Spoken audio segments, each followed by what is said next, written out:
She's finally gone, my daughter spat, her face lit by the glow of a celebratory drink. I watched her through a grainy feed in a cheap motel, my body still aching from the plane crash she arranged. Melanie thinks she's inherited millions and is finally free of her old-fashioned mother. But she's forgotten my career as a federal investigator. I've catalogued the sabotage, photographed the proof, and now I'm a ghost with a vendetta. The hunt has just begun. Listen to the end to hear how I handled it, and subscribe to hear more of my journey. Aviation fuel tastes like copper and cold lightning. That's the first coherent thought I have, not where am I or am I dying, but a clinical, detached classification. My lungs scream as I pull in a ragged breath of alpine air, and my vision does something it has never done in 68 years of life, it shatters. The main wilderness comes to me in pieces, silver fuselage, splintered pine, a length of wiring coiled in the underbrush like something that used to be alive. I don't scream. Screaming is data corruption. Instead, I count my heartbeats. 1, 2, 3, 4. A rhythmic 4-4 audit of my own survival, the way I've always done it, the way my father taught me before I understood that what he was really teaching me was discipline. The silence of the North Woods is the heaviest thing I've ever heard. It presses down on the scene the way evidence presses down on a guilty man, relentlessly, without compassion. The only interruption is the ticking of cooling metal, the fuselage contracting like a body exhaling its last breath. I wrench my frame from the pilot's seat. The console has buckled inward, and its jagged edge finds my forearm before I find it. I feel the slice, clean, surgical, accidental, and watch blood slicken my grip on the armrest. My hand doesn't let go. I make a note of it the way I make notes of everything: laceration, left forearm, non-structural, manageable. I pull myself free, and the seat releases me with a groan of bent aluminum. I land in the dirt on one knee. Pine needles press into my palm. The smell is everywhere: fuel, charred insulation, and underneath it all, the cold, indifferent perfume of the forest. I am the only thing alive in this graveyard of wires and hubris. I am alive. That's the opening line of the new file. The stiffness in my left shoulder registers as a mechanical failure, not a structural one. I rotate it twice, a slow, deliberate assessment, and catalog the result: rotator cuff, probably bruised, not torn. The ribs on my right side ache with a deep, satisfying certainty that suggests bruising rather than fracture.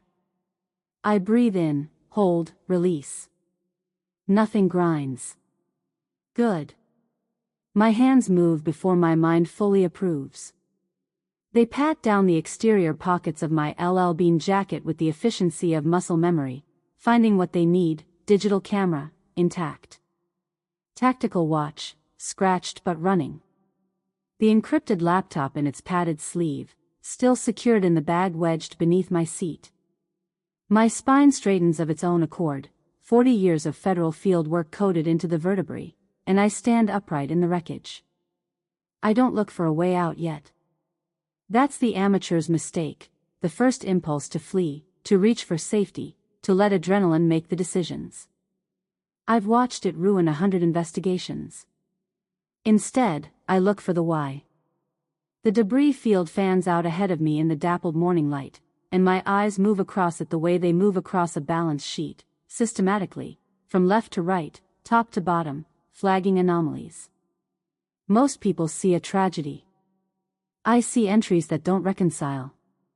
The aircraft struck the tree line at a shallow angle, low-speed impact, inconsistent with a standard controlled flight into terrain. The fuel burn pattern is asymmetric. The descent rate implied by the damage tells a different story than the flight path I filed.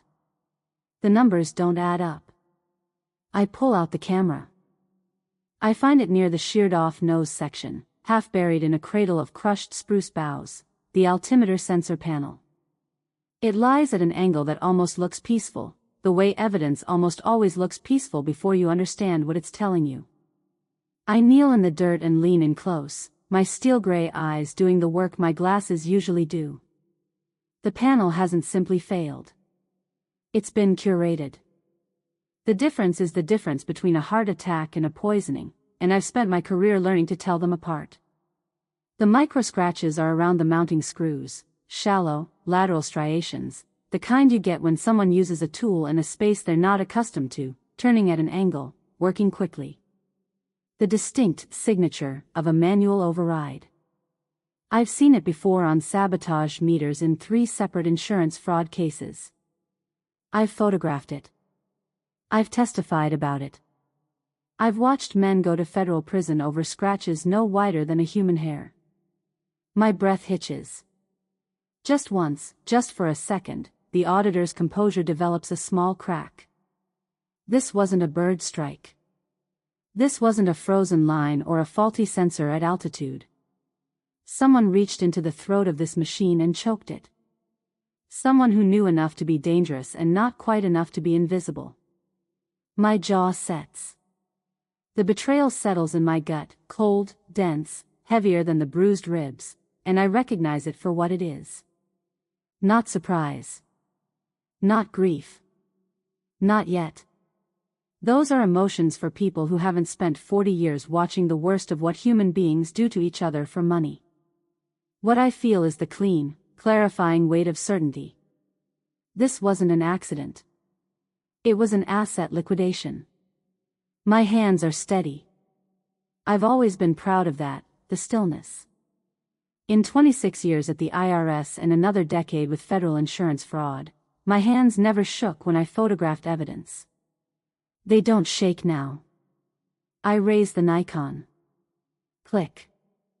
The tampered serial numbers, frozen in digital amber. The filing date on the panel, which will tell the mechanics shop something very specific when I cross-reference it. Click. The scorched wiring that bypasses the fail-safe circuit, a modification that would have been invisible during a standard pre-flight, because it was designed to be. Whoever did this understood the inspection checklist. They worked around it.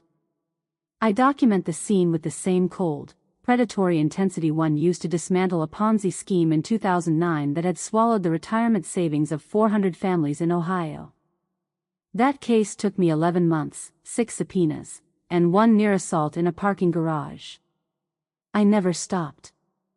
I never doubted.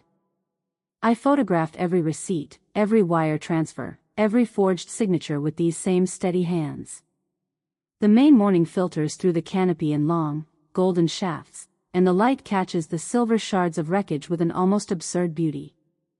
I don't register it as beautiful. I register it as illumination. I don't leave a footprint in the soft earth near the panel. I crouch, not kneel.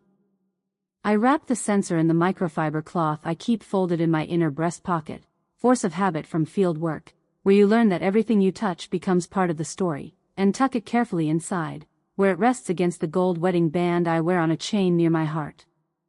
First entry. New ledger. The audit is open. I've run field operations in South Texas, rural Georgia, and the Wyoming Basin. I know how search and rescue thinks. They work outward from the last known position in a concentric spiral, hitting the roads first because that's where survivors go. That's where panicked survivors go. I am not panicked. I avoid the logging roads. Emergency transponders will ping those corridors first, and every person on a state or federal payroll who finds me in the next 48 hours represents a variable I cannot control. My presence, my survival, my evidence, all of it becomes subject to a chain of custody that Melanie's attorneys could contaminate in a day. I've seen it happen. I've prosecuted cases that fell apart because a well-meaning state trooper mishandled a crime scene. I cannot afford to be saved. I move with measured, silent purpose. My gait in the underbrush is a ghost flicker, weight on the ball of the foot, toe to heel, minimizing the snap of dry wood. Every sound I make is a variable I calculate and minimize. My internal compass has been calibrated by years of field audits in territories that didn't want me there. Bayou towns, off-grid ranches, island properties with private docks. The main forest is hostile in the way that only nature can be, indifferent, vast, genuinely unconcerned with my outcome, but I have always performed best when the environment is adversarial. The trailhead is 3 miles east. I know this because I studied the topographic maps for this region before I ever boarded that charter. Know your terrain. My father, who spent 30 years as a locksmith, taught me that the first key to any lock is knowing the shape of the space you're working in. My boots find the soft earth, damp with pine needles and last night's dew. The wound on my forearm has clotted. The left shoulder aches with a dull, rhythmic persistence, and I breathe through it. I am 68 years old, bleeding, and hunted. I have never been more certain of my path. The Pines Motel is a neon-flecked scab on the side of Route 2, the kind of place that has been slowly losing an argument with time since approximately 1987. The vacancy sign flickers in a blue that has faded to something closer to gray.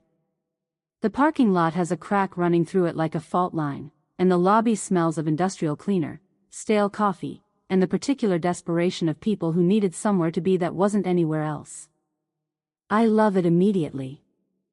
I slide 3 damp 20s across the laminate counter, cash, slightly tacky from the blood I cleaned off my hands at the creek, and let my salt and pepper hair fall across the side of my face in a curtain I've been cultivating for the last hour. I keep my chin down, my voice flat and tired, which requires no performance whatsoever. I am tired. I am also operating with a precision that exhaustion can't touch. The clerk doesn't look up from his phone. He's perhaps 22, in a hoodie with a gaming logo I don't recognize, and I am just another road-worn traveler in a charcoal jacket. He hands me the key card without asking my name. I walk to room 14 at the end of the row, away from the road, away from the ice machine. I close the door behind me and throw the bolt in one motion. The room is dim and smells of stale tobacco and the industrial bleach that failed to mask it. The carpet is a brown so indeterminate it might have begun as another color entirely. The bedspread has a pattern that appears to have been designed to conceal every possible stain. I set my bag on the desk chair and take inventory of the room in 30 seconds. 1 window, east-facing. 1 door. No connecting rooms on this side. The sight lines from the parking lot don't reach the window at desk height. Sanctuary. To the FAA, to the NTSB, to the Maine State Police, and to my daughter, June Harris is dead. She died at 4,000 feet in a pine-dark wilderness, and the wreckage will tell the story of a tragic charter accident. Here, in the dim glow of a 60-watt bulb, the ghost begins her work.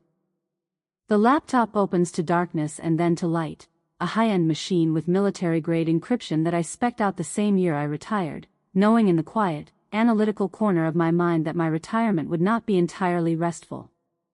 It lives in my bug-out bag alongside a prepaid cell, 2 changes of clothes, a first aid kit, $3,000 in small bills, and a thumb drive that contains the beginning of everything Melanie doesn't know I know. My fingers find the keyboard.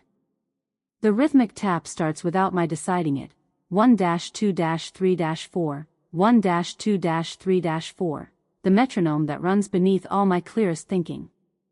I breached the firewall on the Harris Estate security system in 11 minutes.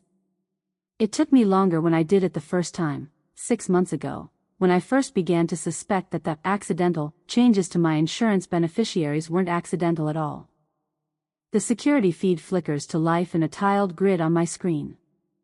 I bring up the main living room, the minimalist cathedral of glass and cold air that Melanie calls home. Floor-to-ceiling windows. Swedish furniture that costs more than most people's cars. Expensive white lilies in a vase that I'm fairly certain is genuine Lalique crystal. It is sterile, expensive, and currently crawling with the invisible, electrical charge of a woman who believes she has one. I spent my career looking for what people hide in their basements. Now I am watching the front parlor of my own funeral. I tap the desk once, twice, 3 times. 4. I wait. She enters from the left side of the frame and the recognition is a cold jolt, even after everything, even knowing what I know.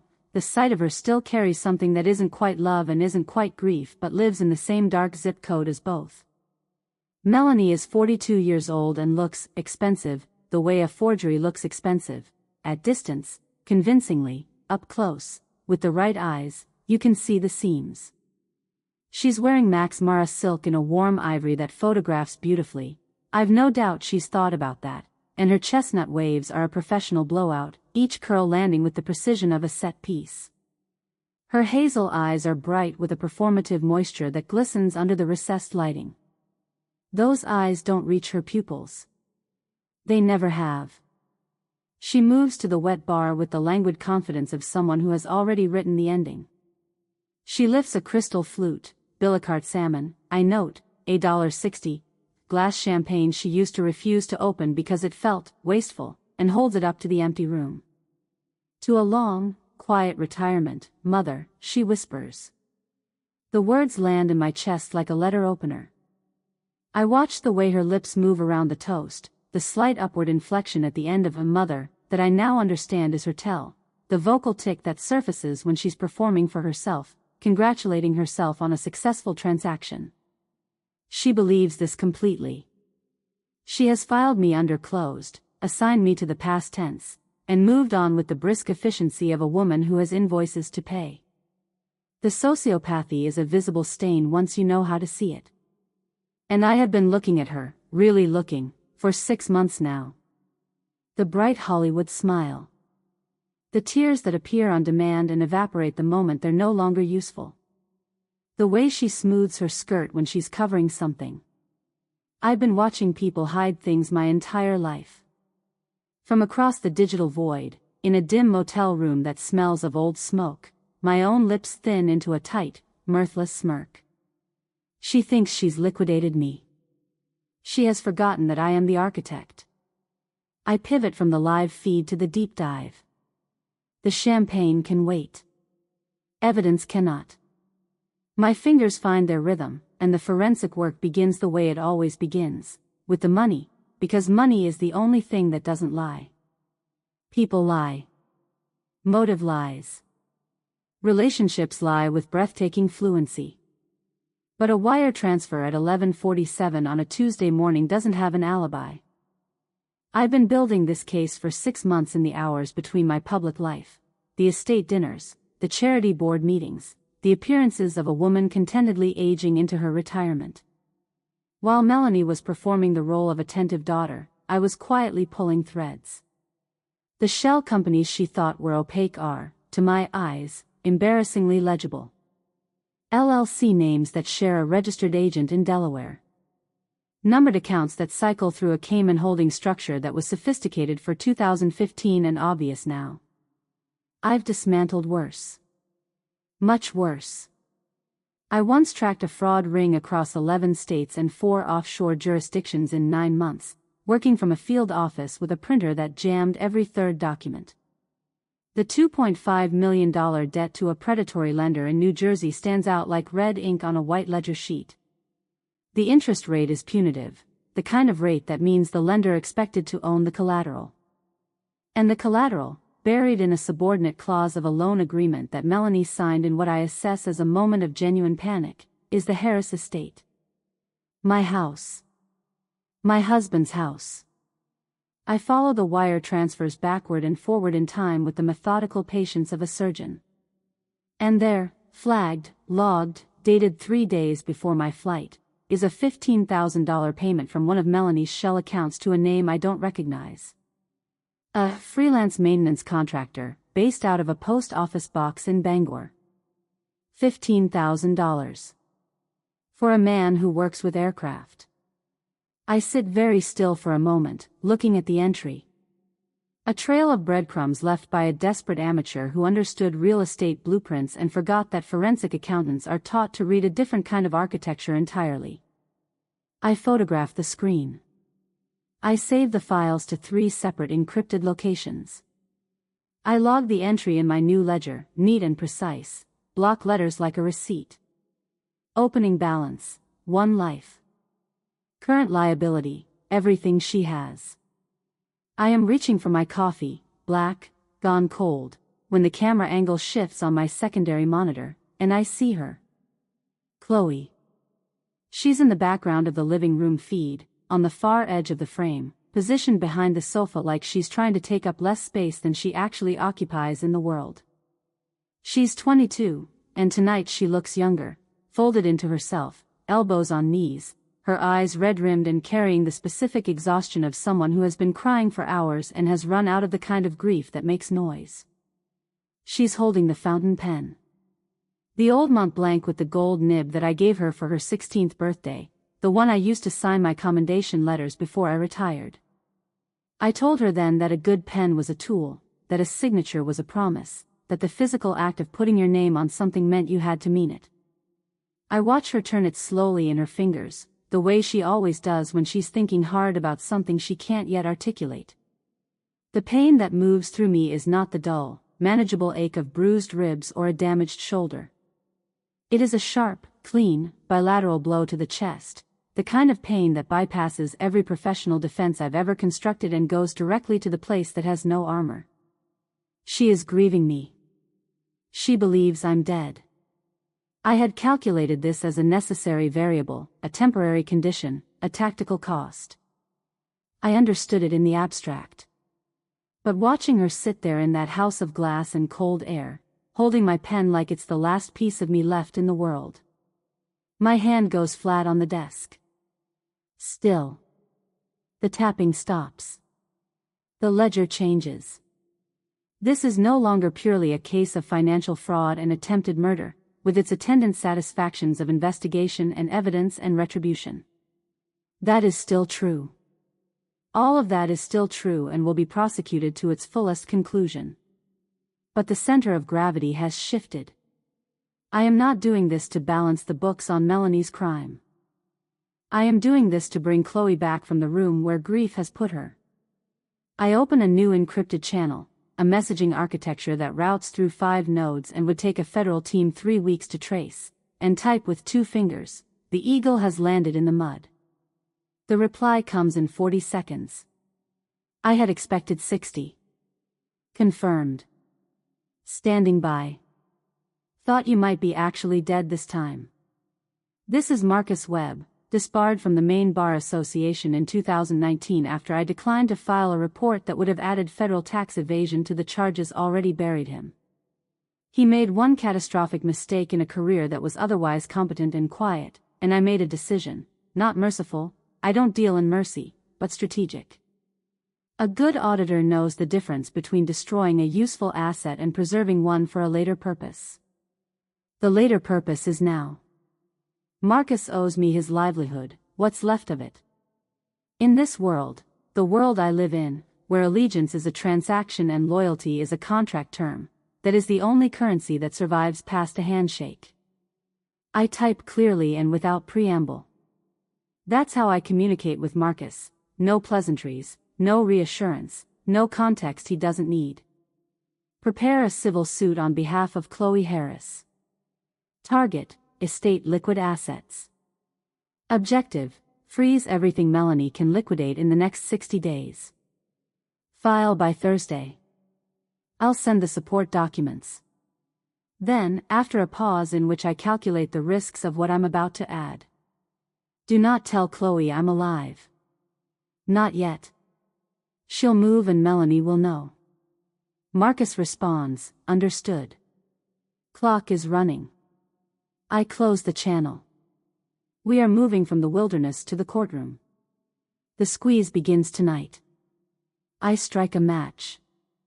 It catches on the first drag, a small, hungry, orange bird in the dim room, and I hold it steady under the edge of my driver's license until the plastic begins to think about it. Then to darken. Then to curl. The smell is specific and unpleasant, something chemical, something synthetic, the particular stink of an identity being dissolved. I hold the burning card over the motel sink, watching the photo blacken first, my face, that angular jawline, those steel gray eyes, going dark and then absent, and then the embossed text follows. My name. My address. My date of birth. The state seal. The water takes the ash. I run the tap long enough to be certain, then straighten up and look at my own reflection in the scratched motel mirror. A 68-year-old woman looks back at me, pale complexion, age spots on her hands, salt and pepper hair flat from the day's events. A faint cut on her forearm, cleaned and taped. A left shoulder that she's favoring without meaning to. She looks like nobody. Good. I have no name that exists in any searchable database. I have no home address on file. I have no credit card footprint, no cell number, no vehicle registration. To every system that Melanie might think to use, and she will think to use them, she is not stupid, she is merely outclassed. June Harris died in a pine forest at 4,000 feet, and there is nothing left of her but a wreckage report and a pending insurance claim. What there is, in a dim motel room at the edge of Route 2, is a woman with a camera full of evidence, an encrypted laptop, a proxy who answers in 40 seconds, and 40 years of experience hunting exactly this kind of fraud. The first poison pill has been planted in the estate freeze filing. The digital trail to Melanie's mechanic is documented and secured. The audit is open. I turn off the bathroom light and sit down at the desk in the dark, and for just a moment, just one, I let myself think of Chloe's face. The red-rimmed eyes. The old fountain pen turning slowly in her fingers.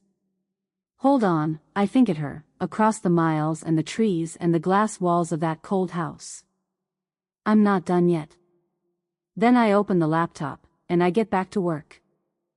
The rain in Portland arrives like a verdict, gray, cold, and without apology. It turns the street behind the shuttered diner on Marginal Way into a mirror of low-tide rot and wet asphalt, the kind of smell that lodges in the back of the throat and stays there. I got here 40 minutes early and walked the block twice, because old habits don't retire when you do. I checked the sight lines, noted the loading dock with the sightline gap, positioned myself under the overhang where the security camera has been spray-painted over, sometime last year, judging by the oxidation on the paint. Marcus Webb arrives 3 minutes late, collar up against the rain, and he looks exactly like what he is, a man who spent a decade drinking his regrets down to the sediment and is only now, reluctantly, beginning to sober up. He's thinner than I remember. The good suit he used to wear to federal hearings has been replaced by a raincoat from a department store. But when he sees me, and I watch the moment it happens, watch the jaw slacken and then tighten, watch the eyes do the rapid recalculation, those eyes sharpen. The regret burns off like morning fog. The dead don't usually hire lawyers, June, he rasps. His voice is rougher than it was in 2019. I've catalogued that too. I don't smile. I don't tell him it's good to see him, because that kind of sentiment has no operational value here. I hand him the encrypted thumb drive, matte black, unmarked, the size of a thumbnail, and I give him 30 seconds to confirm the encryption handshake on his phone before I begin. The drive contains 4 categories of documentation, I say. My voice is flat and clinical, the same register I used in briefing rooms for 26 years. Melanie's shell company registration filings going back to 2018. The Cayman account structure and the signatory trail. The $2.5 million loan agreement with the full collateral clause, read paragraph 14, b, closely, it's where she buried the estate as security. And the $15,000 wire transfer to the Bangor contractor. That last one is your ammunition. Marcus turns the drive over in his fingers. He's listening the way a man listens when he understands that this conversation is the most important one he's had in a decade. I give him the filing instructions next. Clinical, cold, devastatingly specific. I've had 4 days in that motel room to write them, and they read like a surgical protocol, which is intentional. He is my scalpel. I am the surgeon. I don't need him to understand the anatomy. I need him to make the incision cleanly and in the right place. We don't shake hands when it's over. We exchange a protocol for a demolition, and we walk in opposite directions into the Portland rain. By 9 the next morning, the probate court clerk at the county seat has processed the emergency petition. I know this because I'm watching Marcus's filing confirmation on my laptop, the timestamp reading 9:02 a.m. with the clerk's digital stamp. He's framed it perfectly. I'd given him the frame, but he's executed it with a precision that reminds me why I preserved his career instead of ending it. The petition requests a protective freeze on all liquid assets of the Harris estate, filed on behalf of Chloe Harris as a minor heir with a direct financial interest. The stated grounds are suspicious procedural irregularities in the speed of the death certification. The death certificate was issued by a county coroner who, Miller's filing notes with restrained delicacy, has not confirmed visual identification of remains. It's a procedural barb. A tiny needle inserted into the jugular of Melanie's timeline. It doesn't allege murder. It doesn't need to. It doesn't prove anything. It simply states that something is irregular, that a minor heir may be materially harmed by premature distribution, and that the court should pause and look before it acts. Courts, in my experience, are deeply averse to being told later that they should have looked. The $20 million inheritance, the house, the accounts, the investments my husband and I spent our lives building, is now locked in a vault of procedural red tape. Melanie cannot liquidate, cannot distribute, cannot satisfy the Jersey creditors who are already watching the clock. The Slayer's statute is a distant thunder. But the clouds are forming. I pour a second cup of black espresso from the motel's single-serve machine, which produces something in the neighborhood of coffee, and I wait. The wait is 43 minutes. Then Melanie enters the foyer on the security feed, still in her silk robe, the ivory one that costs more than the motel charges per week, her hair in a soft morning wave that suggests she slept well. She walks toward the front door with the unhurried confidence of a woman who believes this is still her house and her day and her world. The process server is on the front step. He's a compact man in a waterproof jacket, and he hands her the papers with the expression of someone who has long since stopped feeling bad about his job. I watch Melanie read. I have watched a great many people receive bad news in my career, across tables in conference rooms, in courtroom benches, in the fluorescent glare of federal offices. There is a taxonomy to how people receive the news that they have been caught. Some cry. Some rage immediately. Some go very still in a way that is more frightening than either. Melanie does none of these things, at first. Her tan skin drains, not to white but to a sickly parchment yellow, the color of old documents left too long in the light. She holds herself very still. She reads the papers twice. Then her first instinct, with the papers still in her hand, is to look at her Cartier watch. Not at the papers. Not at the process servers retreating back. At her watch. Because Melanie doesn't feel. Melanie calculates. She's counting hours. She's running a timeline in her head. How long before the Jersey creditors check the public filings? How long before the death payout she promised them is officially, legally stalled? How long before the interest on $2.5 million begins to compound beyond any calculation she can manage? I just cut the wires on her ticking clock. I tap the desk once. One clean beat. Good morning, Melanie. She retreats to the wine cellar 20 minutes later. I know this because the camera in the cellar stairwell, a small one, mounted under the second step of the landing, installed by a security contractor my husband hired in 2016 and which Melanie never thought to check, shows her descending with her phone in her hand and her silk robe drawn tight. The cellar door closes. The feed from the stairwell goes static in its usual way, because the signal doesn't penetrate the stone walls. This gives me my window. I initiate the handshake protocol on Chloe's gaming headset, a Logitech G735, a birthday gift she's used every day for a year, connected to an online RPG she's been playing since she was 19. The game's chat function uses a custom server that I quietly patched 3 weeks ago when I was still alive and planning contingencies. The estate's router sees only normal game traffic. I watch Chloe on the bedroom camera. She's at her desk, staring at nothing, the red-rimmed eyes, the old fountain pen on the desk beside her keyboard. The grief is wearing the specific face of the second or third day, past the acute, into the hollow. The screen on her monitor flickers. She blinks. Leans forward. I type, "Grandmother is the architect. Listen only." I watch her freeze. Her small hands, they've always been small, she got them from her father's side, hover over the keyboard and then go perfectly still. I can see her chest move with a single sharp intake of breath. Her face does something complicated and private that I don't allow myself to fully process, because if I do, I will lose the clinical distance I need to function, and I cannot afford to do that yet. I don't give her time for a breakdown.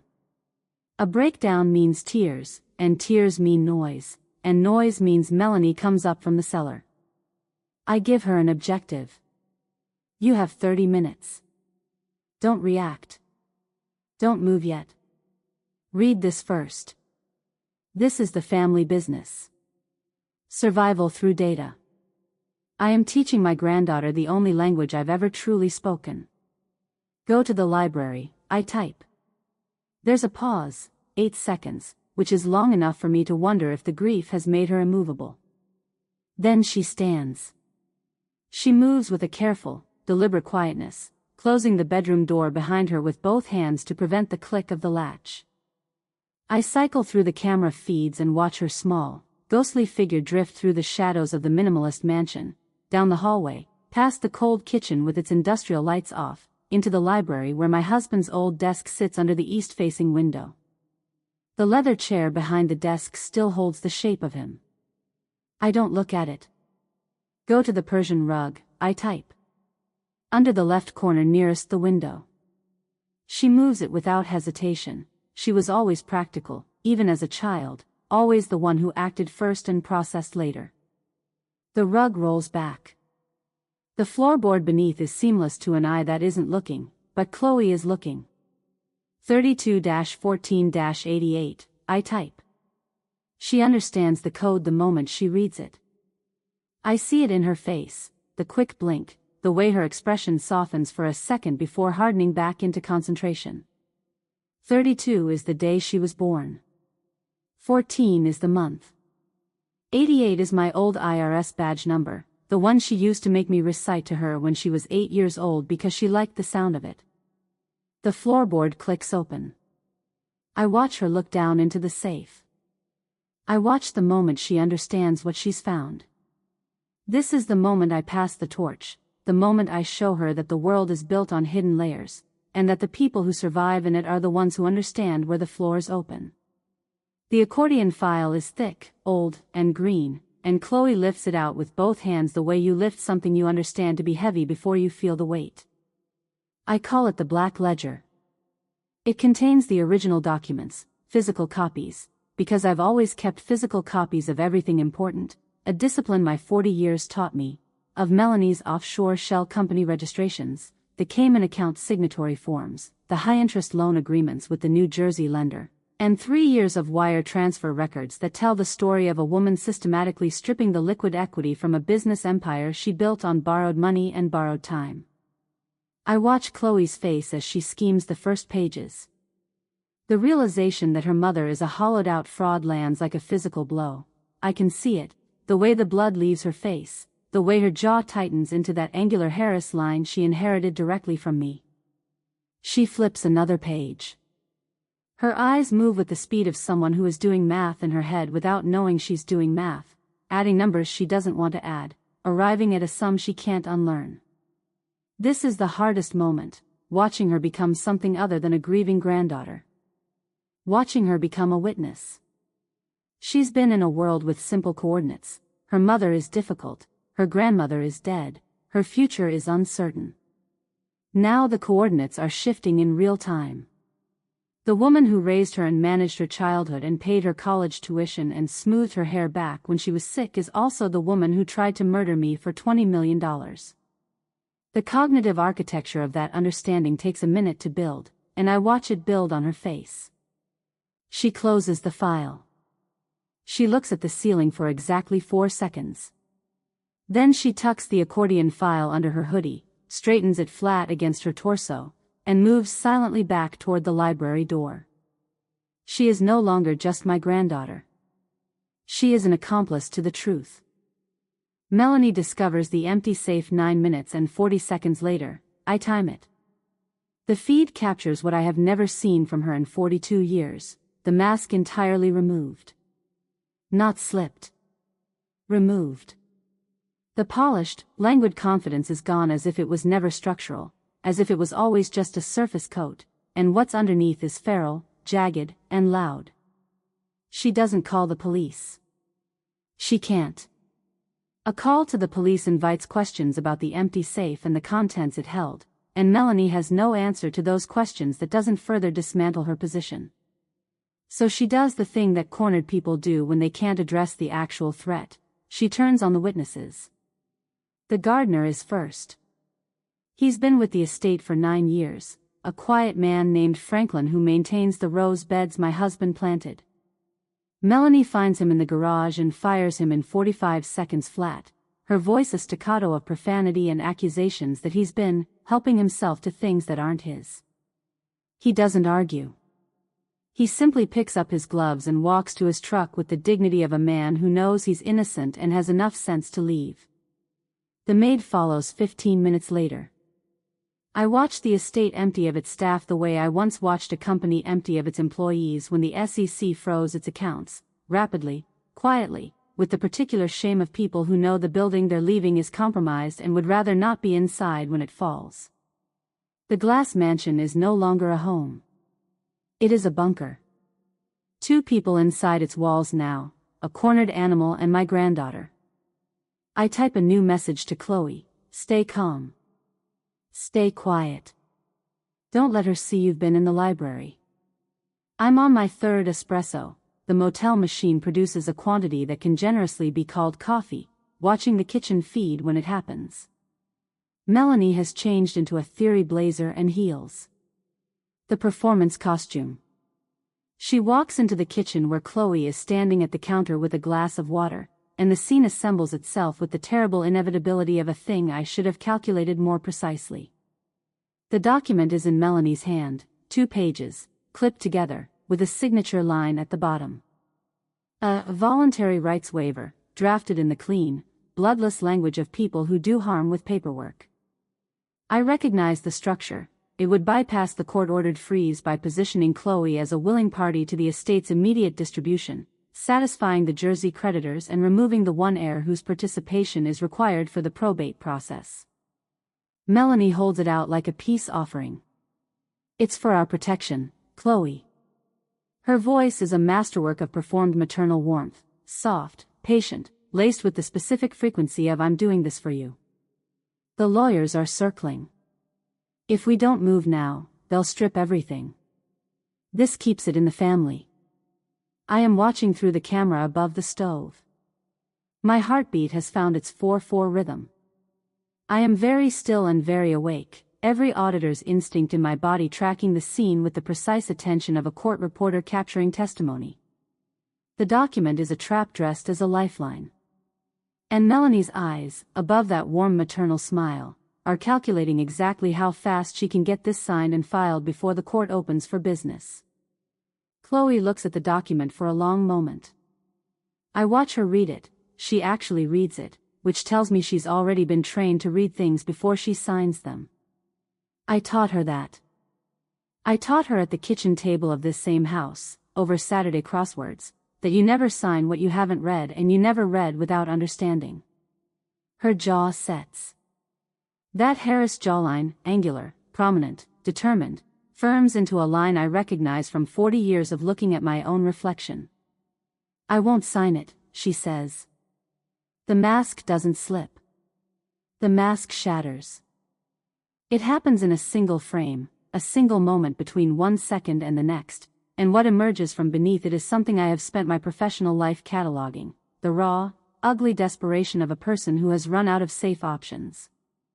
The designer suit and the Pilates-toned grace and the performative empathy dissolve simultaneously, replaced by something animal and cornered and loud. Melanie grabs Chloe's wrist. I can see the grip from the camera angle, fingers closing, nails pressing into the girl's skin with a force that has nothing to do with persuasion and everything to do with coercion. Chloe flinches but doesn't pull back, and that stillness, that terrified, rigid stillness, breaks something open in my chest. You'll do what I say. Melanie's voice has dropped to something serrated and close. Or you'll end up like her. The threat hangs in the kitchen air. I hear it as clearly as if I were standing in that room. You'll end up like her. I am half out of my chair before I realize I'm moving. My hand catches the edge of the motel desk and grips it, hard, knuckles blanching white, and I stop myself there. Half standing. Heart slamming against the bruised ribs with a force that is entirely inappropriate for the clinical distance I am supposed to maintain. The camera above the stove holds the frozen scene, Melanie's grip on Chloe's wrist. Chloe's face, white and rigid. The waiver on the counter between them. I am a forensic auditor. I am a federal investigator. I have spent 40 years building cases against people who do harm for money, and the one absolute rule of building those cases is that you don't break your own cover before the noose is tied, because a noose half-tied is no noose at all, it's a warning, and warnings let guilty people run. I know this. I have known this since 1987. It is the foundational principle of everything I've ever done. But the woman on that screen has already tried to kill me once this week, and she is standing in my husband's kitchen with her hand on my granddaughter's wrist, and she is threatening a 22-year-old girl with the fate she thinks she delivered to me at 4,000 feet.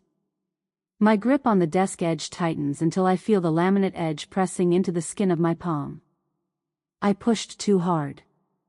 I calculated the financial collapse, tracked the timeline, staged the legal barb, and I underestimated the speed of Melanie's moral erosion. I've seen this before in fraud cases, the point where a perpetrator shifts from sophisticated manipulation to crude, physical coercion. It marks the transition from a person who believes they still have options to a person who believes they have only one. And a person who believes they have only one option is the most dangerous kind. My granddaughter is in a house with a woman who has already attempted murder once this week. My silence, my death, my tactical disappearance, has become the instrument Melanie is using against her own blood. I stand in that motel room, hand on the desk, and I look at the screen, and I make myself sit down. The air goes into my lungs in a controlled 4 count. I force it. 1, 2, 3, 4. If I go to that house now, everything collapses. I arrive with no legal standing, technically dead, my identity burned, my cover blown, and Melanie's attorney files an emergency motion in the morning claiming I'm confused, traumatized, a fraud perpetrating an insurance scheme. She frames me as the criminal. The estate freeze dissolves. The $15,000 wire transfer to the Bangor mechanic becomes a contested point in a civil proceeding rather than evidence in a criminal one, and I spend the next 18 months in a courtroom fighting to prove I'm alive while Melanie satisfies her creditors and liquidates everything my husband and I built. If I go to that house now, Melanie wins. The numbers are clear. The numbers have always been clear. I have just spent 40 years learning to believe them even when every other part of me is arguing against them. I sit back down. I pick up the encrypted channel. My hands are steady, they are always steady, and I type. To Chloe, keep the file secure. Record everything you can. You are doing exactly right. Do not sign anything. Then, after a moment, because she deserves to know something even if she can't know everything yet, you are not alone. To Marcus, on the second channel, change of objective. We're not just freezing assets anymore. We're baiting a trap. Melanie needs a path out, a fraudulent path, something tempting enough that she can't resist stepping onto it. I need her to commit the overt act. I need her on record. Start drafting a back-channel offer, a negotiated settlement that looks like a lifeline. Make it something she'd want. I'll tell you exactly what to put in it. Marcus responds in under a minute, she'll bite. What's the hook? I look at the feed, the kitchen camera, where Melanie has now stepped back from Chloe, smoothing her blazer, reassembling the mask with the mechanical efficiency of someone who's done it 1,000 times. Chloe is standing very still at the counter, one hand on the glass of water. I think about Melanie's specific architecture of greed, the predatory debt, the Jersey creditors, the collateral clause on the estate, the ticking clock on her financial ruin.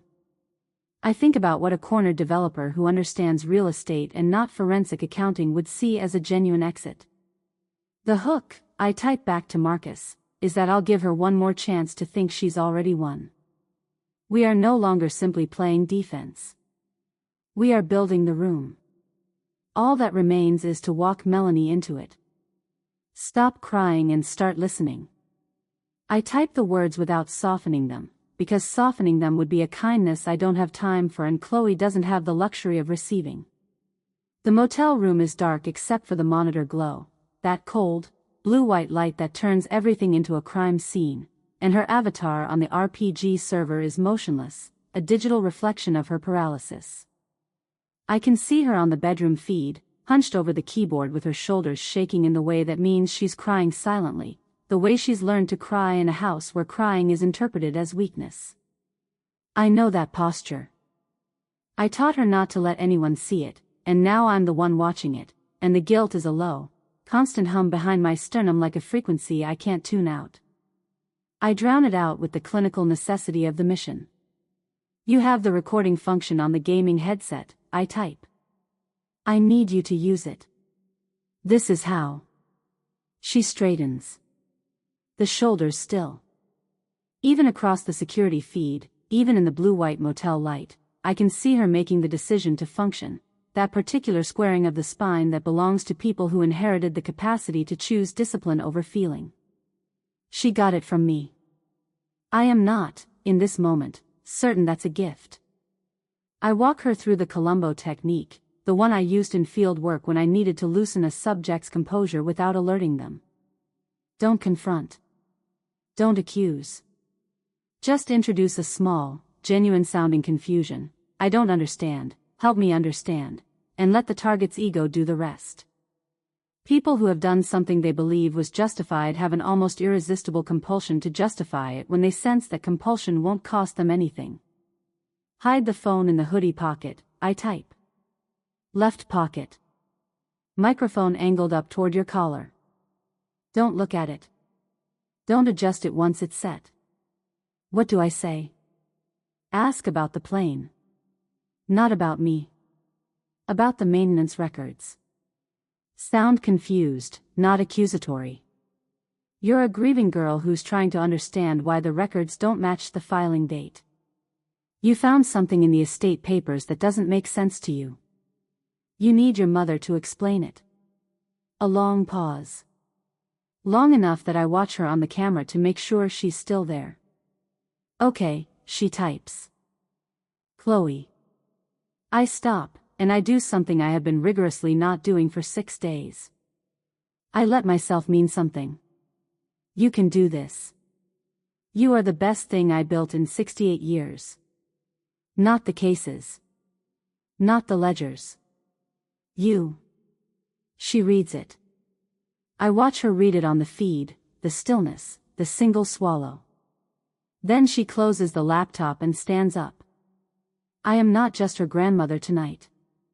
I am a field operative sending a raw recruit into a live operation, and the guilt doesn't stop humming, but I have made my calculation and I will live with it. I open the audio monitoring on the kitchen feed, and I wait. The exchange begins simply, Chloe wandering into the kitchen where Melanie is on her phone, leaning against the counter with the Cartier watch face up on the marble, tracking time like a metronome. The performance is seamless. Chloe plays the distraught, confused child with the guileless authenticity of someone who is, in fact, distraught and confused, only redirected. Her voice is small and uncertain. Mom? I was looking at the estate papers. There's something I don't understand. The plane's maintenance records. There's a date discrepancy, and I don't know what it means. Melanie's response is patient, initially. She puts the phone down. She uses the warm voice, the one from the kitchen confrontation, the one that costs her something to produce and shows in the slight tension around her jaw. She begins an explanation of what maintenance records are, what discrepancies usually indicate. Chloe pushes, gently, persistently, with the artless confusion of a girl who just doesn't quite follow. She asks the same question in 3 different ways without appearing to ask it 3 times, which is the Columbo technique executed perfectly, and I feel a sharp, involuntary pride that I immediately file away. Melanie's patience, already frayed to translucency by 6 days of frozen accounts and legal filings and a safe she couldn't explain, reaches its structural limit and fails. The snap is audible, a physical shift in vocal register, from controlled to fractured. I did what I had to do for this family. The voice distorts on Chloe's microphone, pitching upward into something raw and ugly and utterly unguarded. I expedited her exit so you wouldn't be homeless, you ungrateful brat. You have no idea what it cost me to. The sentence doesn't finish. Some residual alarm fires, and Melanie stops herself. But the damage is done. I expedited her exit. I sit very still in the motel room, and I listen to those 4 words occupy the air. The intent variable is no longer a theory. It is a digital waveform, timestamped and saved to 3 encrypted locations, spoken in my daughter's own voice, in her own house, to a witness who is 22 years old and very much alive. The file transfer bar crawls to 100%. I play it back. Melanie's voice fills the motel room, cold and murderous and entirely, catastrophically unambiguous, and the sound of it in this small, stale space, against the thin walls and the industrial carpet and the hum of the ancient heater, has a quality I can only describe as final. The sound of a case closing. I expedited her exit. This is the smoking gun that triggers the Slayer statute. Under the doctrine, a legal principle as old as the American court system's recognition that murderers should not profit from their crimes, a beneficiary who deliberately causes the death of the decedent is barred from inheriting. The financial mechanics are straightforward: the $20 million estate, the house, the investments, the accounts, all of it redirected away from Melanie the moment the statute is invoked. The $15,000 wire to the Bangor mechanic. The tampered altimeter in my breast pocket. And now Melanie's own voice, recorded in her own kitchen, confirming the intent behind both. The ledger is closed. I feel it, that specific surge of cold, clarifying satisfaction that I have felt 47 times in my career, each time a fraudster's own evidence turned against them. It is not warm. It has never been warm. It is clean and sharp and complete, the sensation of a balanced column, the feeling of the numbers finally agreeing. I am already composing the email to the Maine State Police as I play the file a second time. I've won, I think, and the thought is clean and certain. That is the moment the hallway camera shows Chloe moving toward the mudroom with the black ledger tucked under her arm. She is 3 feet from the door. 3 feet. I see Melanie before Chloe does, the figure materializing from the kitchen doorway with the silent, predatory speed of someone who has been listening and waiting and calculating. The languid grace is gone. What moves down that hallway is something stripped of performance, operating entirely on survival instinct. Melanie grabs the folder with both hands. The grip is violent, not the restrained coercion of the wrist grab in the kitchen, but something beyond that, something that has crossed a threshold. She wrenches the accordion file from Chloe's arms with a force that spins the girl half around, and the papers, the black ledger, the offshore documents, the loan agreements, the wire transfer records I spent 6 months assembling, explode across the slate floor in a white avalanche. They spread in every direction, sliding, fanning, settling. Melanie looks down at them. I watch her face on the feed. I watch the moment she recognizes what she's holding. The Cayman account signatures. The predatory loan agreement with the collateral clause. Her own financial architecture, laid out across her own floor like a dissection. She looks up at Chloe. And Chloe, my Chloe, who has been performing, confused and distraught, for the last 20 minutes, cannot, in this moment, fully conceal the intelligence behind her eyes. Melanie sees it. The power dynamic shifts in the space of a heartbeat, and I feel the shift from 30 miles away like a change in air pressure. My blood runs colder than the Maine winter outside these walls.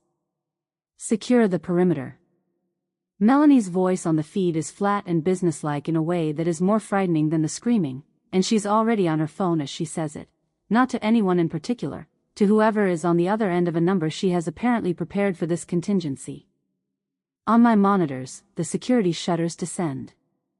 The Harris Estates motorized steel panels, exterior installation, 2018, part of a smart home security upgrade that I paid for and now regret with a specificity that approaches nausea, drop across every window with a heavy, industrial finality. The sound carries even through the security feeds, a deep, mechanical thud, one after another, sealing the glass walls behind steel. Then Melanie crosses to Chloe in 3 strides and takes her phone. The phone goes into her hand, and then, with a focused, silent, entirely controlled rage that is somehow worse than the screaming, she drives it against the edge of the kitchen island. Not once. Twice. The screen goes black. On my monitor, the bedroom feed shows nothing. The kitchen feed shows nothing. The hallway camera shows a closed door. My link to Chloe is severed. I sit in the motel room, looking at the dark screens, and I become very aware of the quality of the silence. It is not the working silence of a strategic pause. It is the silence of a door that has closed, and I am on the wrong side of it. The landline call comes 11 minutes later, 11 minutes in which I have been moving between camera feeds, checking every angle that still has signal, looking for Chloe's face and finding only empty rooms and closed doors. Melanie makes the call from the study, where one camera remains operational, mounted in the smoke detector, the smallest one, the one I installed myself in 2019 during a visit that now reads, in retrospect, as prescient. I can see her at the desk, and I can hear her on the audio, and what I hear is a masterwork. Her voice undergoes a transformation between one breath and the next, from flat and businesslike to soft, fractured, trembling with the specific maternal anguish of a woman at her wit's end. The performance is technically perfect. If I didn't know her, if I hadn't spent 42 years watching her calibrate her emotional registers to whatever frequency the room required, I would believe her completely. "I'm so sorry to call like this," she says, and her voice breaks on sorry with a precision that would win awards. "It's my daughter. She's had a psychotic break. She's been saying things. Claiming her grandmother is still alive. The grandmother died last week in a plane crash, and Chloe she can't accept it. She's becoming a danger to herself.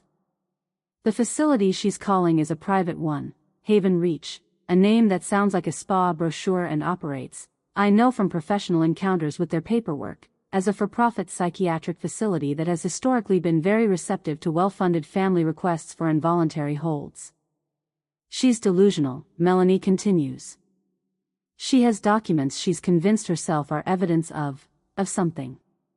She needs help I can't give her at home. I know what this is. I've seen it in fraud cases, in inheritance disputes, in estate manipulations, the poison pill defense. If Chloe is committed, her testimony is legally contaminated. The audio recording becomes the ramblings of a disturbed minor, inadmissible and easily dismissed. The black ledger becomes the fixation of a grieving girl who has constructed a conspiracy from her grandmother's financial papers. Melanie isn't hiding the truth anymore. She's erasing the witness. She's burying her in a diagnosis." The white van arrives 53 minutes after the call. Haven Reach Medical Transport, the logo in tasteful navy blue on the side panel, the kind of clinical understatement that means expensive and discreet. 2 orderlies in sterile scrubs exit the vehicle with the efficient, rehearsed movements of people who have done this specific thing before and have learned to do it quickly. One of them carries a restraint kit. I watch through the library camera, the hidden one, under the shelf, which Melanie hasn't found and which still has signal. They corner Chloe in the living room. She's backed against the Lalique crystal vase, the one Melanie bought last year for its aesthetic, and she looks so small against the minimalist furniture, against the high ceilings and the cold light and the two uniformed strangers moving toward her with the purposeful calm of people who are paid to be calm. She screams my name. Not help. Not stop. My name. Grandma. In a voice that has stripped away 22 years of composure and landed somewhere older and more essential and completely unguarded. She screams for a ghost. Melanie stands by the fireplace with her arms crossed and her face arranged into an expression of tragic, helpless maternal suffering. The performance is immaculate. She looks like a woman who has been forced to make an impossible choice for her child's protection, and the knowledge that she rehearsed this, that she has prepared this expression, this posture, this specific staging, is a cold wave that moves through me from my feet to my jaw. I am a forensic auditor. I deal in facts, in records, in the measurable and verifiable world of documents and data. The fact is, I am watching my granddaughter be kidnapped in broad daylight by a system she has no legal framework to fight, engineered by a woman who has learned to use every institutional protection as a weapon. I deal in facts. The fact is, I failed her. My mind runs the legal statutes with the automatic precision of muscle memory, because my mind is a machine that keeps running even when every other part of me wants to stop. Under Maine law, an involuntary 72-hour psychiatric hold requires only a physician's certification, which Haven Reach will provide, because they have a physician on contract who signs the forms, and the forms will be signed by morning. 72 hours becomes a mental incompetence, filing at the end of the hold if the facility determines the patient requires extended care. A mental incompetence finding freezes Chloe's legal standing entirely. She cannot sign affidavits, cannot provide sworn testimony, cannot be called as a credible witness in a probate proceeding. The audio recording she made, Melanie's own voice saying I expedited her exit, becomes, under those circumstances, the documented delusion of a girl who believes her dead grandmother is sending her messages through a video game. The probate court doesn't open until Monday. Today is Friday evening. 72 hours. The mathematics are simple and they are sickening. Melanie is using the bureaucracy, the very institutional machinery I spent my career operating, as a shield. She has learned, from watching me, exactly how long procedural processes take. She is buying precisely enough time to nullify the only witness, the only recording, the only living person who can corroborate the evidence I have assembled. My legal trap is too slow. I built it for precision and I built it for thoroughness and I built it for the kind of victory that is airtight and permanent, and Melanie is going to slip through the gap between now and Monday morning with my granddaughter as collateral. The shame comes up like something physical, thick, suffocating, coiling in my gut with the particular density of guilt that knows it has a specific address. I am the architect. I built the framework of this investigation with the same cold precision I've applied to every case in 40 years, the evidence chain, the legal strategy, the proxy, the squeeze, the trap. I stood back and surveyed the blueprint and I was satisfied with it. It was good work. It was careful work. It was the work of a woman who has never lost a case she committed to. And in the service of that perfect case, I handed my 22-year-old granddaughter a phone and a recording protocol and I sent her into a room with a sociopath who has already attempted murder once this week. I stare at my hands. The scarring on my forearms from the crash is still angry and red, still healing, the kind of wound that reminds you of its presence every time you flex your fingers. These hands have dismantled fraud rings. These hands have photographed evidence that sent men to federal prison. These hands are steady and precise and reliable. These hands used a child.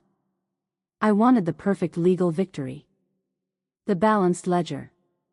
The airtight case that couldn't be appealed or contested or wriggled out of by an expensive attorney. I wanted the satisfying, final click of a vault door closing on Melanie's life with no margin for error.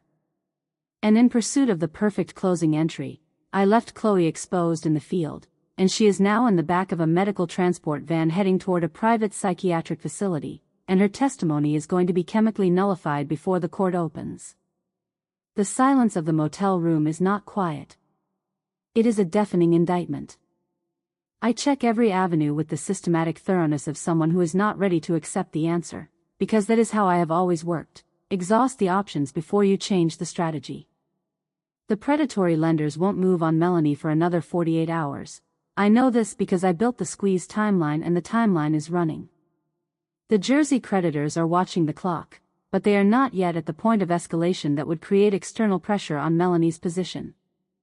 The Maine State Police will not act on an anonymous audio file submitted by a party who is legally deceased without physical verification of that party's existence. I know this because it is the correct procedural response, and I would make the same determination in their position. Marcus can file emergency motions on Monday morning, and they will be good motions, carefully drafted, and the judge will review them, and the process will take the time it takes. Every professional avenue is blocked by a wall of procedure and time. I have the evidence to destroy Melanie. It is comprehensive, documented, encrypted, and preserved in 3 separate locations. It will prosecute cleanly and it will win. In a court, in a proceeding, with the proper institutional machinery engaged, Melanie Harris doesn't survive what I've assembled. But I don't have the position to save Chloe. Not from here. Not from behind the encryption and the fake identity and the burned driver's license. Not from a motel room 30 miles away. The zero balance of my life looks back at me from the laptop screen. I pick up the charcoal jacket from the back of the desk chair. I don't look at the monitors. I have been looking at monitors for 6 days, watching my granddaughter through cameras, operating through proxies, maintaining the careful remove of a woman who trusts the process. I am done trusting the process. I pick up the scorched altimeter from my breast pocket and hold it for a moment. The weight of it, the size of it, the specific density of a thing that is evidence and also the reason I am alive. Then I tuck it back. I do not check the encryption. I do not review the filing timelines. I do not draft a message to Marcus or update the case logs or run a final audit of the evidence chain. I take the spare key to the motel's Buick, a rusted 2003 in a charcoal gray that has been sitting in the side lot since I checked in, belonging to the motel itself, available for guest use for the price of a 20 left on the front desk, and I walk out the door. The air outside is cold and smells of pine and asphalt and the particular clean darkness of a Maine night, and I stand in the parking lot for one moment, looking at the sky. I am abandoning the shadows. I am abandoning the perfect audit, the airtight case, the controlled demolition I planned from a blueprint. I am a 68-year-old woman with a bruised shoulder, a borrowed car, and nothing, at this precise moment, left to lose. The architect is leaving the blueprints behind. It is time for the demolition. The iron gates of the Harris estate are closed when I pull the Buick to the shoulder of the perimeter road. I am 30 seconds too late. I know this before I fully stop, because I can see the taillights, 2 red eyes, receding in convoy, the Whitehaven Reach transport van and a follow vehicle moving down the long driveway toward the access road that leads into the Maine forest. The ambulance gates hiss shut behind them with the hydraulic certainty of a mechanism that doesn't care what it's sealing. I sit with the engine running and I watch the taillights diminish. They don't hurry. They don't need to hurry. They are the instruments of a plan that has already succeeded. I get out of the car. I stand at the iron fence with my hands at my sides and the cold air filling my lungs, and I let myself feel every year of my age, the left shoulder, the bruised ribs, the forearm that aches when the temperature drops, the 68 years of mileage on a frame that is lean and resilient and has, tonight, been inadequate to the moment. The smell of pine needles and damp earth. The darkness of the Maine forest pressing in on the perimeter lights. The iron fence, cold under my hand when I reach out and grip one of the bars. The monster I raised has won the first round. And the price of my arrogance, of my perfect, careful, architect's plan, is the girl I swore to protect, receding into the dark in the back of a white van, heading toward 72 hours of chemical silence that will sanitize her into legal uselessness. I stand at the fence for a long time. Then I get back in the Buick, and I sit in the dark, and I do what I do. I think. Because Melanie has won this round through speed and through the gap in my timeline. She is smart enough to move faster than a procedure. But she is not smart enough to understand that the gap she exploited, the 48 hours between now and Monday morning, runs in both directions. She has used it to commit Chloe. I am going to use it to resurrect myself. Not in a motel room. Not through a proxy. In person. In a courtroom. With the scorched altimeter in my hand and 40 years of federal credibility and the sealed report of a Maine state police officer who will, by Monday morning, have had a very interesting conversation with a woman he believed was dead. Melanie's coronation is scheduled for the probate hearing. I intend to attend. The intersection of Route 9 and the county access road is a cold, dark nothing, 2 lines on a map that matter tonight only because the Haven Reach transport van has to pass through it to reach the facility, and I have been sitting in the shoulder darkness in the rusted Buick for 11 minutes, waiting.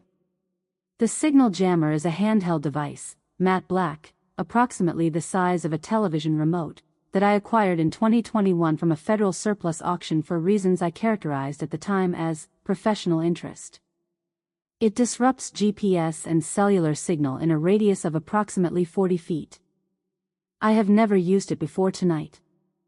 I had hoped I never would. The van's headlights appear at the far end of the road at 10:47 p.m. I count its speed and trajectory with the automatic precision of a woman who has run field operations in conditions more hostile than this, and I time the activation accordingly. The van slows. Then stops. The driver's window comes down, a young man, mid-20s, checking his tablet with the specific frown of someone whose navigation has just gone inexplicably dark. He is not suspicious. He is mildly annoyed. This is the face of someone who has been told the equipment is unreliable and has decided, provisionally, to believe it. I am at his window before he finishes tapping the screen. I don't use a gun.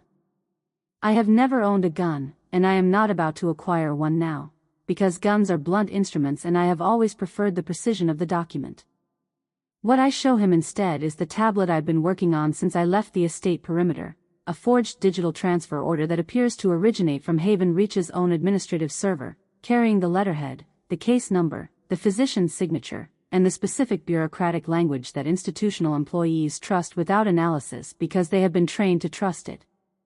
The order reads as a high-level administrative override, patient reclassification, transfer of custody pending identity verification of the initiating family member, effective immediately. My steel-gray eyes meet the driver's through the glass with the unblinking, predatory stillness I have spent 40 years cultivating in conference rooms and courtrooms and parking garages where nervous men tried to decide if I was bluffing. I am not bluffing. He reads the order twice. He looks at me. He looks at the order again. I'll need to call the facility to confirm. Your cellular is down for the next several minutes, I say, pleasantly. The confirmation code is in the second paragraph. That's the override protocol your supervisor briefed you on in October. There was no October briefing. But institutional employees, in my experience, will accept the existence of a briefing they don't remember before they will accept the possibility that they're being outmaneuvered by a 68-year-old woman on a county road at midnight. He reads the second paragraph. He gets out and opens the side door. The interior of the van smells of antiseptic and the specific staleness of a space that has been sealed too long, and Chloe is on the bench with her knees drawn up and her arms wrapped around herself in the posture of someone who has been making themselves as small as possible. Her face, when the door slides open and the light hits it, is a mask of terror that has been worn so long it has started to look structural, like it might not come off. Then her eyes find me and the mask dissolves. Grandmother? The word catches on something between a breath and a sob, breaks in the middle, comes out fractured and entirely unguarded. I pull her out of the van and into the rain, my bruised shoulder registering its loudest objection yet, a sharp, bilateral protest that I note, categorize, and set aside. My spine remains military straight.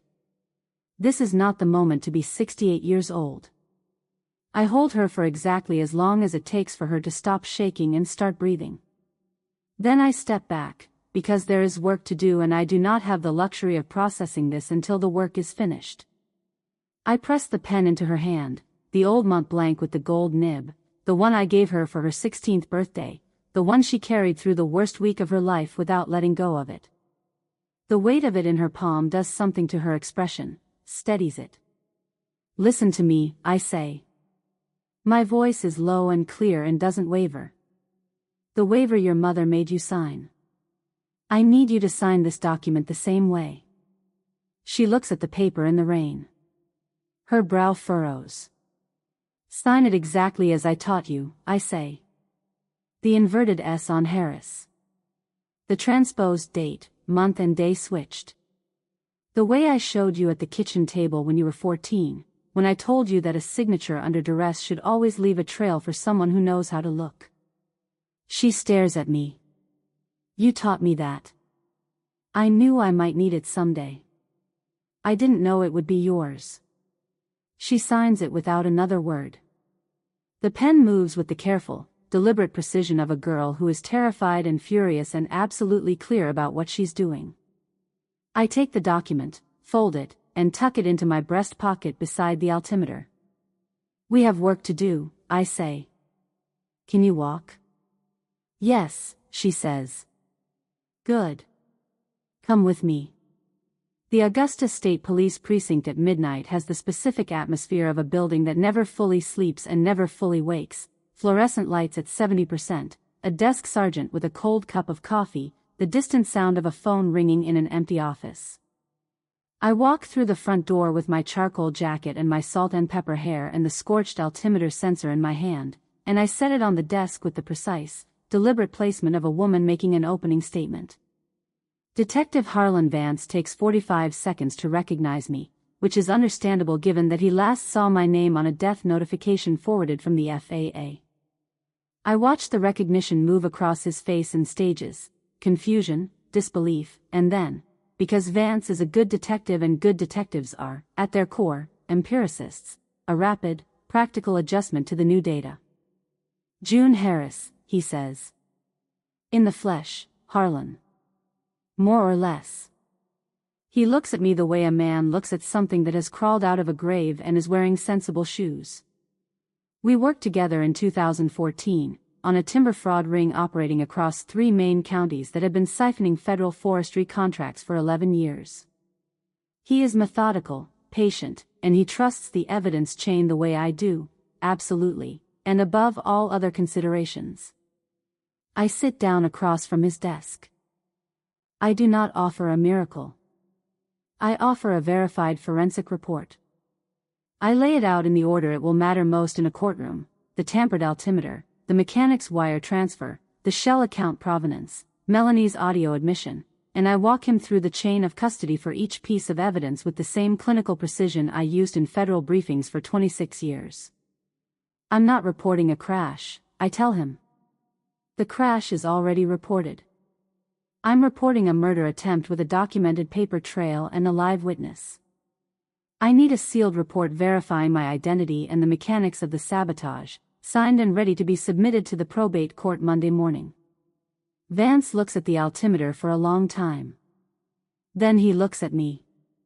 The probate hearing is Monday, he says. That's why we're doing this tonight. He picks up the altimeter and turns it in his hands, examining the mounting screws with the careful attention of someone who has been told what to look for. Micro scratches, I say. Manual override. The serial number on the bypass wire is traceable to a supply order from the Bangor contractor. I have the payment record. He sets it down. He opens his laptop. The gears of the state begin to turn. The probate courtroom at the county seat is a cathedral of mahogany and fluorescent light, the particular American institutional aesthetic that says this room has weight, this room has consequence, you will conduct yourself accordingly. The air carries the smell of floor wax and old paper and the faint, persisting ghost of every argument that has been made within these walls, going back decades. I am in the witness room when Melanie arrives.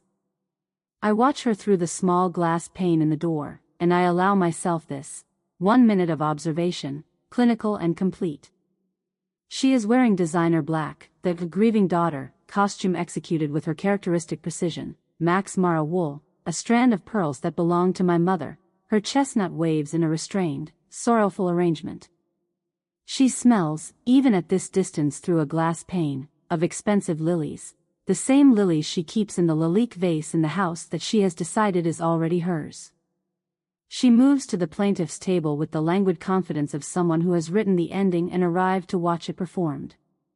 Marcus Webb is in the back row, third seat from the aisle, in the department store raincoat, his eyes on the clock. Melanie doesn't notice him. She has never noticed Marcus, because Marcus is a man whose visible failure makes him invisible to people like Melanie, people who categorize human beings by their apparent status and stop looking once the category is assigned. This is her fatal error, among several. She sits. She smooths her skirt with both palms. She opens a leather portfolio with the casual assurance of a woman attending her own coronation. She doesn't realize the ledger is already being audited. The testimony is a masterwork of performed grief. I will give her that. Melanie leans into the microphone with a delicate, practiced tremble in her voice that would move a less informed audience to sympathy, and does, I observe, move the court reporter to a brief expression of compassion that she quickly suppresses behind professional neutrality. Every line is calibrated. My mother was declining. Her judgment was not what it had been. I was worried about her. Chloe's waiver was her own decision, a gift of love from a daughter who wanted to protect her family. Every word is a fresh entry of perjury. I watch from the witness room, my jaw set in that angular line, and I note the slight upward inflection at the end of her sentences, the tick that surfaces when she's performing, the tell I've been cataloging for 6 months. The judge is listening with the carefully neutral expression of someone reserving judgment. Melanie's attorney nods at intervals with the practiced encouragement of a man who is being paid to believe his client. She describes me as confused in my final months. Forgetful. Prone to erratic decisions. She describes the plain charter as something I insisted on over her objections. She was always so independent, it was difficult to protect her. She paints the picture of a well-meaning daughter managing a declining mother, and she paints it with the fluency of someone who has rehearsed it until it no longer sounds rehearsed. She is signing her own warrant with every loopy, illegible lie. I watch her sign it and I wait. The bailiff's voice carries into the witness room, flat and official. The court calls the rebuttal witness. The double doors at the back of the courtroom swing open. I have been a federal investigator for 40 years. I have walked into rooms where guilty men sat at tables with expensive attorneys, and I have presented the evidence of their crimes with the composure of someone who has never once doubted that the evidence was sufficient. I have never found those walks difficult, because the work was done and the record was clear and my job was simply to enter the conclusion into the register. This walk is different. I walk down the center aisle of the probate courtroom, and the room goes vacuum silent in the way that rooms go silent when something has happened that the people in them don't yet have the language to process. The heels of my practical shoes, dark leather, low block heel, the kind of shoe I've worn to federal proceedings for 2 decades, click against the hard floor with the rhythmic certainty of a ticking clock. One step. Another. The sound fills the vaulted space. I watch Melanie's face across the distance of the aisle. It doesn't pale. It collapses. The architecture of the performance, the delicate grief, the tragic maternal grace, the expensive composure, fails all at once, the way a building fails when the load-bearing wall goes, not gradually but completely, everything coming down together. Her hazel eyes go wide, then fixed, then hollow with something that precedes and is worse than fear. The dead asset has returned to the record. I take the stand. I adjust the microphone. I place the scorched altimeter on the railing beside me with the deliberate care of a woman setting down the most important exhibit of her career. Then I look at my daughter across the courtroom, across the mahogany and the fluorescent light and the 42 years between us, and I let the silence hold for exactly 1 beat. The numbers never lie, Melanie, I say, my voice a clinical rasp that carries to every corner of the room. But you certainly do. I produced the Maine State Police report. Signed, sealed, and notarized at 3:14 a.m., bearing Detective Harlan Vance's credentials and the case number assigned in the early hours of this morning. I hand it to the court officer, who hands it to the judge, who opens it with the expression of a man who has presided over probate hearings for 22 years and has never received this particular document. I detail the mechanics of the sabotage. Not as a mother. Not as a woman who is looking at the person who tried to kill her and feeling the complicated, nauseating grief of that fact. I speak as what I am, a federal insurance fraud investigator with a master's in forensic accounting, a flex certification, and 40 years of federal testimony on my record, and I present the evidence with the precision and authority of the best work of my career. The serial numbers on the altimeter sensor, cross-reference to the maintenance records from the Bangor contractor's shop. The micro-scratches around the mounting screws, consistent with manual override using a non-standard tool, inconsistent with any natural failure mode. The bypassed fail-safe circuit, a modification that would have been undetectable in a standard pre-flight inspection, designed to trigger at altitude under specific pressure conditions. I explain the $15,000 wire transfer. I trace the shell account provenance, 5 entities, 2 offshore, all traceable to Melanie's signature authority, from the Cayman structure through the Delaware LLC to the payment that landed in a Bangor bank account 3 days before my flight. I place the audio file into evidence. The court speaker system, when the technician plays it, fills the mahogany hall with my daughter's voice. I expedited her exit so you wouldn't be homeless, you ungrateful brat.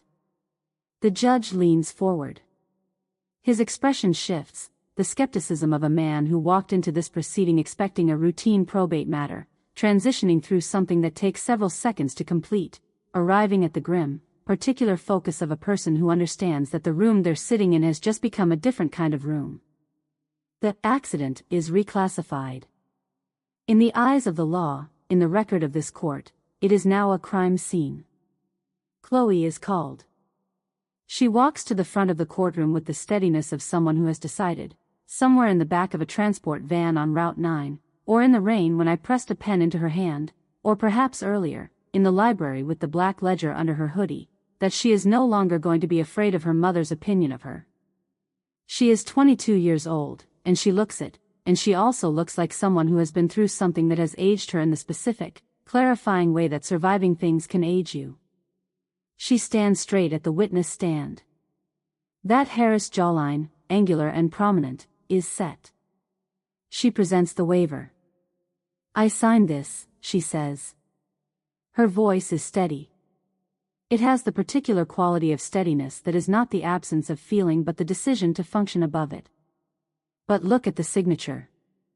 I watch the forensic examiner lean in, and I watch the judge lean in beside him, and I watch the moment they both see it, the inverted S on Harris, curving the wrong direction with the deliberate, careful wrongness of a thing done intentionally.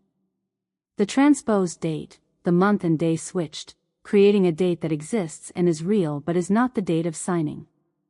The coded distress signal of a girl who was taught, at a kitchen table in this same house, that a signature under duress should always leave a trail. The document, the forensic examiner says, exhibits characteristics consistent with deliberate error intended to indicate involuntary signing. The judge examines it for a long moment, his reading glasses low on his nose. The waiver, he says, is declared null and void. Melanie's last legal bridge doesn't crumble. It vanishes. The way a fraudulent entry vanishes from a ledger when the auditor draws a line through it, cleanly, completely, without remainder. Marcus Webb stands up in the back row. He walks to the front of the courtroom with the measured dignity of a man who is aware that this moment is, among other things, a partial restoration of something he lost in 2019, and who intends to honor it with the precision it deserves. He drops the black ledger on the counsel table. The accordion file lands with the specific, satisfying weight of 40 pages of original documents, and the sound it makes in the mahogany hall carries to every corner. He presents the digital money trail, the trail I deconstructed in that motel room over 3 nights of black coffee and methodical attention, in the structured, sequential format of a forensic accounting presentation.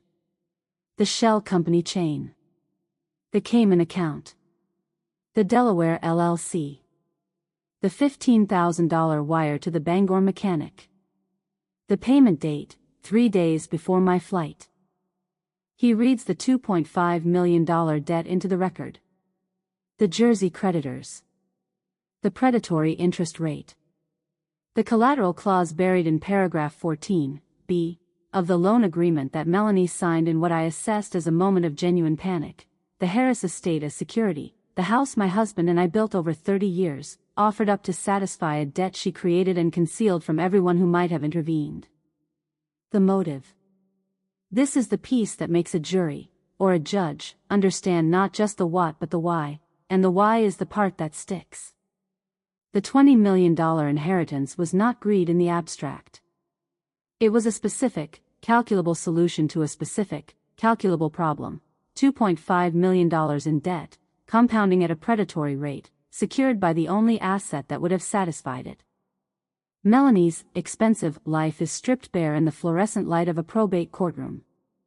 The Max Mara suits and the Cartier watch and the professional blowouts and the designer French bulldog and the Lalique crystal and the Pilates membership, all of it revealed as a surface coat over a hollowed shell, a structure of predatory loans and borrowed time and, finally, blood money. The room is very quiet. The judge's voice, when he speaks, carries the specific weight of a man who has the authority of the law behind him and the evidence in front of him and no remaining ambiguity about what the record requires. Under the Manslayer statute, he intones, and the words fall in the mahogany hall with the resonance of a vault door closing, no person who feloniously and intentionally kills the decedent may attain any benefit from the estate. He does not just freeze the assets. He severs Melanie from the lineage.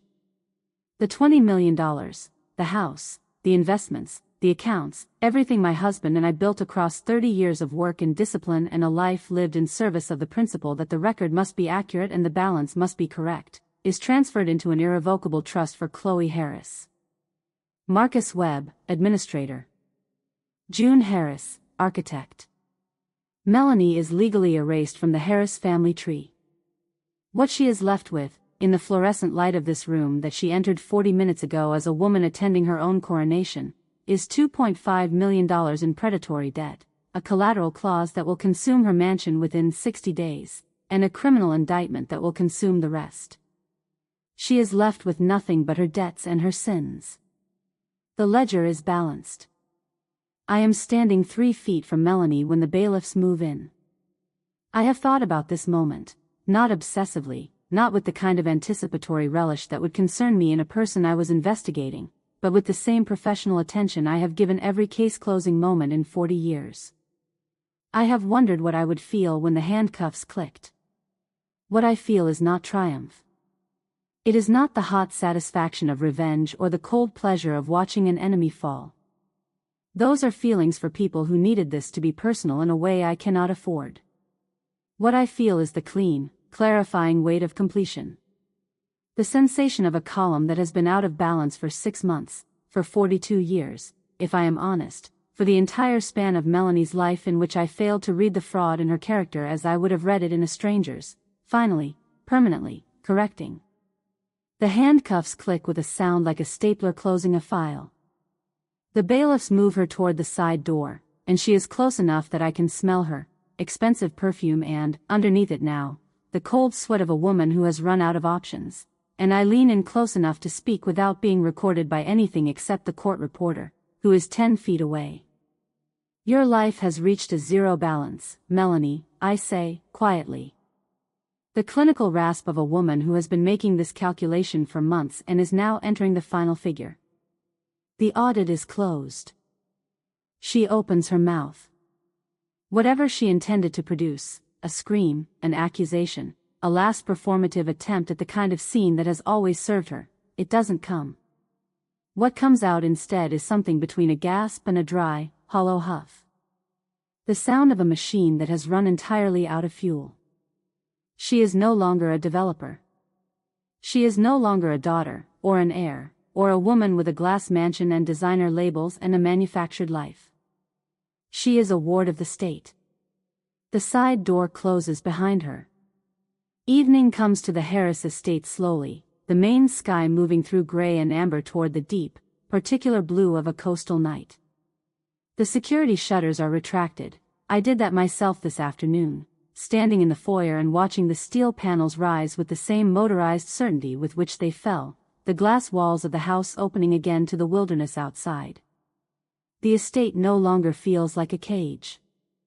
I don't know exactly when the feeling changes, whether it happens the moment the shutters come up, or when I walk through the rooms and find them simply rooms again, or when Chloe and I sit down together on the porch in the cooling air. But it has changed. The cold, minimalist architecture that has felt for weeks like the inside of a trap now feels like what it is, a house with high ceilings and good bones, full of a history that belongs to us. The Maine wilderness breathes softly around the perimeter, pine and salt air and the distant sound of water, the indifferent, steady life of the forest that was here before any of this and will be here long after. I have the power of attorney documents in my hand. The ones Melanie drafted and executed and held over Chloe's head like a leash, the ones that granted her full authority over the estate, over the accounts, over every decision that touched the Harris name. I've been carrying them since the courthouse, where I collected them from the evidence table after the session closed. Chloe is sitting beside me, both hands wrapped around a mug of tea, looking out at the tree line. She has been very quiet for the last hour, which is appropriate. There is a great deal to be quiet about. I set the documents on the porch railing between us. Your turn, I say. She looks at them for a moment. She sets down the mug. She takes the documents in both hands, the way she took the black ledger from the safe, with the careful, two-handed gravity of someone who understands what they're holding. I hand her a match from the box in my jacket pocket. She strikes it on the second drag. The flame catches, small, hungry, orange, the same color as the match I struck in the motel room on the first night, the one I held over the sink above my burning driver's license. The same genus of fire, the same essential act, burning away what no longer belongs to you to make room for what does. She holds the corner of the power of attorney to the flame and watches it catch. The paper curls and darkens with the slow deliberateness of a thing that resists, and then doesn't. The amber light moves over her face, the angular jaw, the steel-gray eyes that she inherited and that tonight, in this light, look like mine. She watches it burn. When the last of it is ash, she sets the remainder on the stone railing and lets the Maine evening air carry it. I look at my granddaughter. The girl who carried my fountain pen through the worst week of her life. The girl who signed the poison pill with an inverted S and a transposed date and didn't flinch. The girl who stood at the witness stand with her jaw set and said, "Look at the signature," in a voice that didn't waver. The ledger is balanced. I am not a ghost. I am not a victim. I am not a mother who failed to read the fraud in her own child's character before it cost someone their safety. All of those things are true, and all of those things are in the past, where they belong. I am the architect of a sovereignty that will outlast me. I am the woman who passed the ledger to the right hands. I am the grandmother of a woman who knows how to leave a trail when she's in trouble, and how to read one when someone needs to be found. Melanie's collect calls from prison, and there will be collect calls, there always are. I've seen it enough times to know the particular pattern of the incarcerated who cannot accept the record of their own actions, will ring in this house and find no one home. The number will not be blocked. It will simply go unanswered. Which is worse? Chloe reaches over and takes my hand. Her fingers are warm from the tea mug, and she doesn't say anything, which is correct. Some things are not improved by words. The numbers are settled. The columns agree. The audit, the one I opened in a Maine forest with blood on my forearm and pine needles in my palm and 40 years of discipline as my only tool, is closed.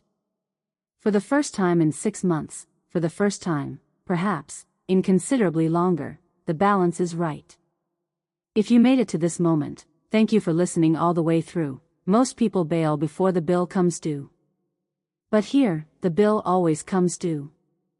What started as humiliation and disrespect ended with receipts, truth, and a payoff they never saw coming. If you want more stories where karma shows up without mercy, hit subscribe and come back for the next one.